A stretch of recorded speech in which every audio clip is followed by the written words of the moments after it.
سلام. ملخص البث المباشر أني نعتذر لعائلتي أولا، الكبيرة والصغيرة. أعتذر للشعب الجزائري، أعتذر لكل من أساء فهمي، أني نوجه في كلامي ليه. أعتذر إذا ممكن كلامي وصل لسلطة معينة ولا قاس هيئة معينة، ولا مع أنه أنا لم أقصد شيء غير أنه أنا إنسانة عندها حلم حابة توصل له، ويعني الطريق طول بعيد عليها بزاف وضيعها ووصلها في متاهات.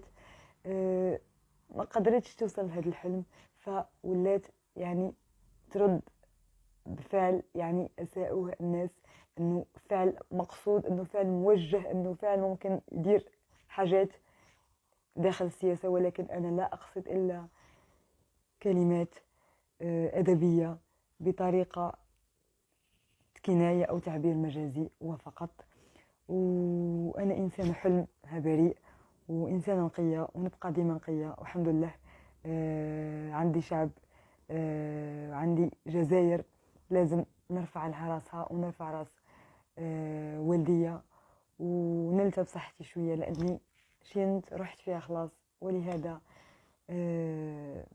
يعني آن الأوان باش نبعد على الساحة الفنية ولا على الفن. يعني حتى ممكن إذا يوما ما جاءت فرصتي نعود إن شاء الله، وإلى ذلك الحين يعني نلتى بروحي ولا نشوف طريق آخر غير مجال الفن، ونعيش حياتي عادية كأي شخص عادي. نحبكم بزاف، شكرا على دعمكم، شكرا على تفهمكم ليا، شكرا على إحساسكم الكبير بيا.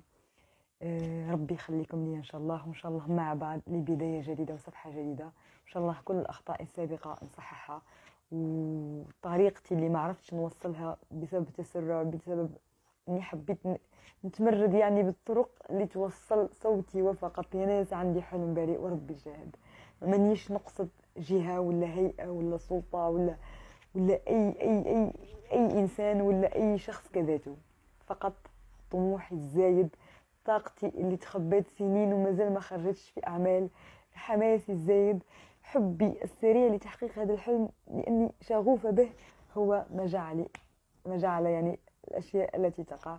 ولكن أنا أبقى أمال لقلبها نظيف حنين، اللي ما تقصد حتى شيء خبيث. السلام عليكم، نحبكم.